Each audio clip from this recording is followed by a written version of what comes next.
My mom had me very young. With the little money that she got, she did her best for me to be where I'm at right now.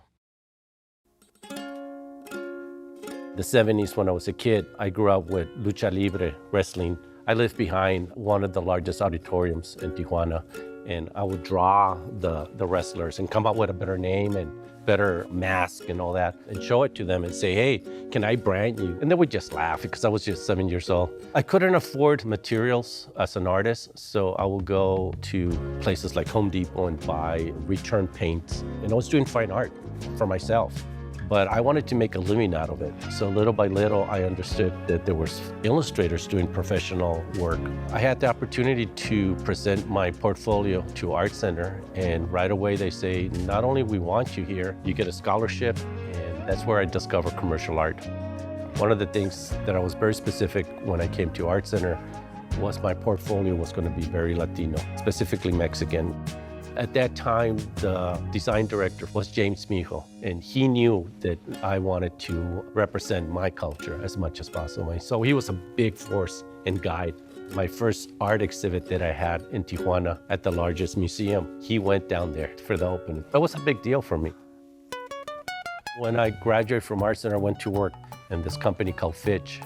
At that time, they were one of the largest brand designers in the world. They got a large project, Grouposifra. There will be the Walmarts of Mexico. Out of 300 people, I was the only one who speaks Spanish. And I said, I'll take it. So I was in charge of everything, you know, the creative, translations, invoicing. I learned so fast because everything that I learned from ArtCenter and what I was learning at Fitch, I was able to apply it. And then I knew the cultural insights. And I was very young, I was 26, 27. During 1991, 92, NAFTA started happening between United States, Canada, and Mexico.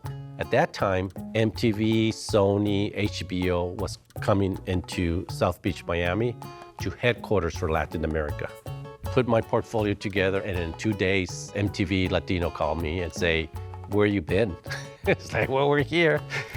It's 1999. The US government comes out with the new numbers that Latinos are surpassing African American as the minority. And me and Carolina, who's my wife, we decided we gotta do uno.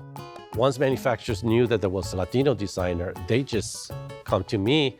And not only that, Walmart, Target, Sears, JCPenney's was asking manufacturers, you better have next collection, something for this demographics. And that's when 25 years ago, we decided to start designing for my community. I'll tell you one that is like, you're not gonna believe it. Happy birthday in Spanish. 2001, no one in the United States had a birthday that says Feliz Cumpleaños. That piece got reproduced so much that I get checks still. So for me, it's really important because I'm not just doing it for the money anymore. I'm doing it for the community because there's a need. Every year before my birthday, I do a list of things that I want to accomplish. And I put on the top, I want to design a stamp. Next day, October 12th, I get a phone call. And it's the director of the United States Post Office saying, are you interested in designing a stamp for Day of the Dead? The creative brief said one stamp. Right away, I knew that I wasn't going to be able to design just one stamp. Because Day of the Dead is not one person. So who I was going to pick, the dad, the mother, the sister, the brother? Today, the U.S. Postal Service unveiled a new stamp design to commemorate the Day of the Dead. I picked the family. To me, it was really important to do something bigger than just the stamps. When I did the strategy for Target for Day of the Dead, it was very important for me that they understand what Day of the Dead was and meant. And I did close to 100 products for Target. First time that a Mexican designer has ever done a whole line. And more importantly, from now on, Mexican designers are going to do Day of the Dead. Helping design the flag for Minnesota and the seal was a big deal for me too, because the nation is very divided. The state of Minnesota was very divided. And all I wanted to do is to focus on good design thinking. It's official. Good strategy, what a flag and a seal should be. And I'm very, very happy with the new flag of Minnesota and what it represents. 10 years ago, I was doing some protest posters, an outlet for me to experiment and be playful. The Latino community, we tend not to go to museums, basically. So I took the gallery, I took the museum into the streets. To represent the community, it's where I'm at right now. Immigrants don't necessarily want their kids to be an artist. And I wanted to remove that stigma.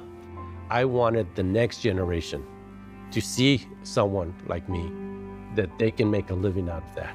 I got a grant to teach 4 workshops for artists who are struggling right now and teach them how to, 1, promote their work, 2, create licensings, and more importantly, understand what passive income is all about. I've done almost everything that I wanted to do as an artist, so I want to make sure that I go out to the streets for free.